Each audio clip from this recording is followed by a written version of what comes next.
कि काफिरों की जमीन जायदाद, इनकी कोठी बंगले गाड़ी घोड़े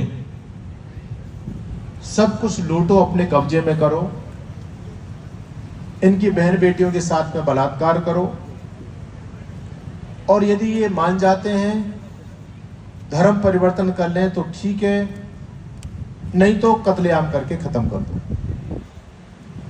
अभी आप लोगों को मेरी बात थोड़ी जम नहीं रही होगी, लेकिन यदि मैं कहूं तो अतिशयोक्ति नहीं होगी। आज से लगभग 150 साल पहले कोई कराची में इस बात को कहता था कि सावधान, आप लोगों पर बहुत बड़ा संकट आने वाला है, तो लोग उसको देख करके हंसते थे, ये पागल कहां से आ गया, बेकार की बात करता है। पहले ईरान जो आप लोगों की जन्मभूमि थी, जिसका प्राचीन नाम था आर्यन, और केवल अकेला ईरान नहीं, Iran, Afghanistan, Nepal, Bhutan, Tibet, Sri Lanka, Myanmar, Bangladesh, Cambodia, Philippines, Malaysia, Indonesia, Thailand, Vietnam, ये कभी आपके अखंड भारत के हिस्से हुआ करते थे। यहां तक आपका साम्राज्य फैला हुआ था। और केवल इतना ही नहीं है, ऋषि दयानंद को आप पढ़ेंगे तो ऋषि दयानंद सत्यार्थ प्रकाश में लिखते हैं कि जब आर्यवर्त शिरोमणि राजे महाराजे थे, तब दुनिया भर में भारतवर्ष के राजा का चक्रवर्ती साम्राज्य हुआ करता था। और ज्यादा पुरानी बात ऋषि दयानंद नहीं कहते, वो महाभारत काल की बात करते हैं। कहते हैं महाराजा युधिष्ठिर के राजस्वी यज्ञ में अमेरिका के राजा बब्रुवाहन पहुंचे। आप कहेंगे जी उस समय तो अमेरिका था ही नहीं।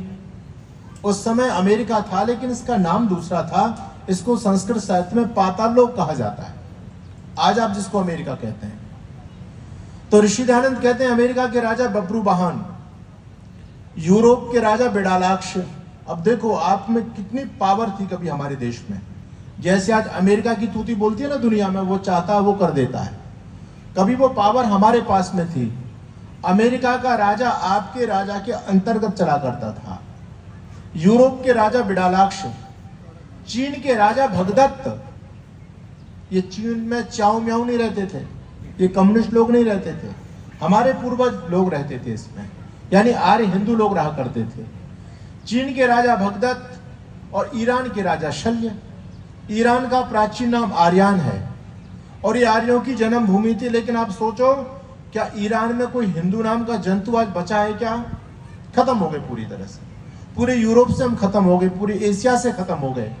अफगानिस्तान, आप महाभारत को पढ़ेंगे तो आप सभी गांधारी का नाम जानते हैं। अफगानिस्तान की राजधानी कांधार है और कांधार का ही प्राचीन नाम गांधार है। उसको गांधारी इसलिए कहा करते थे कि वो गांधार प्रदेश की राजकन्या थी। शकुनी का आप सभी नाम जानते हैं, मामा शकुनी, उसी अफगानिस्तान प्रदेश का ही राजा हुआ करता था। ये अफगानिस्तान भी आपके हाथ से चला गया। इतने मैंने लगभग 17 देशों के नाम आपके सामने बोले। ये सब कुछ हमारे हाथ से चले गए बंधुओं, और केवल ये देश ही नहीं, दुनिया से हम समाप्त हो गए। अब यदि हमारा थोड़ा बहुत वजूद बचा हुआ है तो केवल भारत देश में बचा हुआ है। और भारत देश में भी 10 से 9 प्रांत ऐसे हैं जहां पर हिंदू अल्पसंख्यक हो गया, जहां हिंदू खत्म हो चुका है। जहां पर कभी आदिगुरु शंकराचार्य का प्रादुर्भाव हुआ, जिन्होंने हिंदुत्व की पताका को दिगंत तक फहराने का काम किया, उस आदिगुरु शंकराचार्य के गांव में आज एक भी हिंदू नहीं बचा है।